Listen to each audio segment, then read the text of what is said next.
YCP ఆంధ్రప్రదేశ్లో ఇక అధికారంలోకి రాదు, రానివ్వను అని గట్టిగా నొక్కి ఒక్కానించి చెప్తుంది ఎవరో కాదు. Andhra Pradesh deputy chief minister Pawan Kalyan garu. ఎందుకు చెప్తున్నాడు పలు సందర్భాల్లో? మొన్న ఉభయ గోదావరి జిల్లాలకి దాహార్తిని తెచ్చడానికి ఆ యొక్క జల్ జీవన్ మిషన్ ద్వారా అమరజీవి జలధార ప్రాజెక్టుని ప్రారంభించింది. 3,050 కోట్లతో శంకుస్థాపన చేసింది చూసాం. అంతా బాగానే ఉంది. 2 సంవత్సరాలు పూర్తి చేయాలి, 68 లక్షల మందికి మంచినీరు అందించాలని. ఎందుకంటే ఆ శాఖ ఆయన పరిధిలోది కాబట్టి. అప్పుడు కూడా అధికారులను బెదిరిస్తూ చూస్తూ ఉండటానికి ఇక్కడ పవన్ కళ్యాణ్ ఉన్నాడని చెప్పి చూస్తా ఊరుకోనని చెప్పాడు.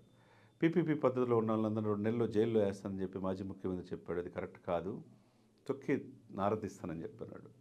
మరి ఇంత ఘాటుగా స్పందించిన ఆ వ్యక్తి వెనువెంటనే మళ్ళా పదవి బాధ్యత కార్యక్రమంలో అనేక మంది జనసేన పదవులు పొందిన వాళ్ళందరికీ చెప్తా పరిపాలన ఎలా ఉండాలి, మన బాధ్యత ఏందని తెలియజేశాడు. ఎందుకంటే మీరు ఏదో వస్తామని చెప్పి అనుకుంటున్నారు. రాష్ట్ర భవిష్యత్తు, రాష్ట్ర సమగ్రత, ఈ దేశ సమగ్రత నాకు ముఖ్యం. మీరు ఇష్టం వచ్చినట్టు వార్నింగ్లు ఇస్తే బెదిరిపోవడానికి ఇక్కడ ఎవరు లేరు. మీరు అధికారంలో ఉన్నప్పుడు నన్ను ఏం చేయలేకపోయారు, ఇప్పుడు నన్ను ఎట్లా చేస్తారు? నా వ్యూహం నాకున్నది, నేను ఎట్లా రాష్ట్రాన్ని దేశాన్ని కాపాడుకోవాలి. రాబోయే 15 సంవత్సరాల పాటు మీరు రానివ్వను అన్నాడు. దానితో పాటు నేను రాజకీయాల్లో ఉన్నంత వరకు ఇక జగన్మోహన్ రెడ్డి గారు సీఎం కాడు అని చెప్పి చెప్తున్నాడు. ఏంది ధైర్యం? దీని వెనక ఎవరు ఉండాలంటే ఆయన ఆత్మధైర్యమే. ఆయన వెనక ఎవరు ఉండాల్సిన అవసరంలా. సెల్ఫ్ కాన్ఫిడెన్స్ లెవెల్ అతనిలో ఓర్పు, నేర్పు, చేర్పు, కూర్పు ఉంది కాబట్టి ఈరోజు రాజకీయాల్లో రాణిస్తూ ఉన్నాడు. మోదీ గారు కూడా ఇంత ప్రాధాన్యత ఇస్తున్నాడంటే మనకున్న ఆశయం గొప్పది కాబట్టి ఇంత ప్రాధాన్యత ఇస్తున్నాడని చెప్పేసి క్యాడర్ను ఉద్దేశించి చెప్పాడు. మరి ఇంత కాన్ఫిడెంట్ ఆ రోజు రాజకీయాల్లో రాకముందు, రాజకీయాల్లో వచ్చిన తర్వాత కూడా తాడేపల్లిగూడ సభలో మనం చెప్పాం చాలా పలు సందర్భాల్లో. జగన్ నిన్ను అధపాతాలు తొక్కపోతే నా పేరు పవన్ కళ్యాణ్ కాదు, నా పార్టీ జనసేన కాదని చెప్పి చేశాడు. 55 రోజులు జైల్లో చంద్రబాబు నాయుడు గారు ఉన్నప్పుడు అన్కండిషనల్గా పోయి సపోర్ట్ చేశాడు. ఎవరు క్యాడర్ రాలా. ఆ రోజున ఒకవైపు లోకేష్ గారు, ఒకవైపు బాలకృష్ణ గారు ఉన్నారు.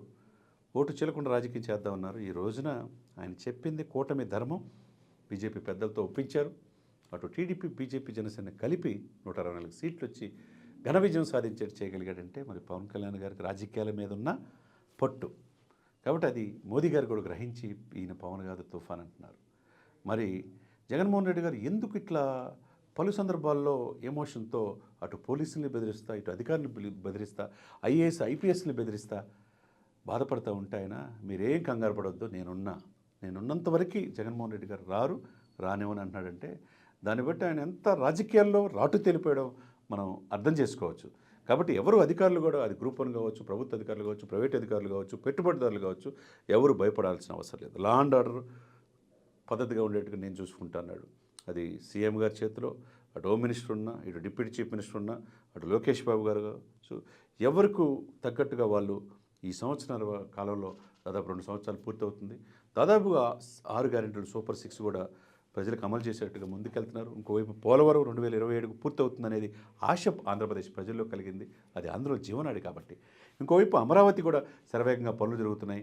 ఇంకోవైపు కర్నూలు జిల్లా ఓరవకల్లు కావచ్చు, కర్నూలు, అనంతపురం పరిసర ప్రాంతాల్లో కార్లు ఫ్యాక్టరీ కావచ్చు, కొరియా నుంచి శాంసంగ్ యూనిట్స్ కావచ్చు, రైమండ్స్ కావచ్చు, ఇంకపోతే రెన్యూబుల్ ఎనర్జీ కావచ్చు, ఇవన్నీ కూడా రాయలసీమకి వస్తూ ఉన్నాయి. తిరుపతి పుణ్యక్షేత్ర తలకోన టూరిజం డెవలప్ చేస్తున్నారు.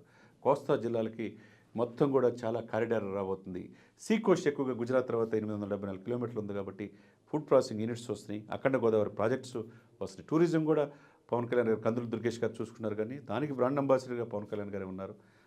ఆయన్నే చైర్మన్గా చేశారని చెప్పి నిన్ననే పవన్ కళ్యాణ్ గారు చెప్పడం జరిగింది. ఏదేమైనా కానీ ఆంధ్రప్రదేశ్కి మంచి రోజులుగా మనం చూడవచ్చు.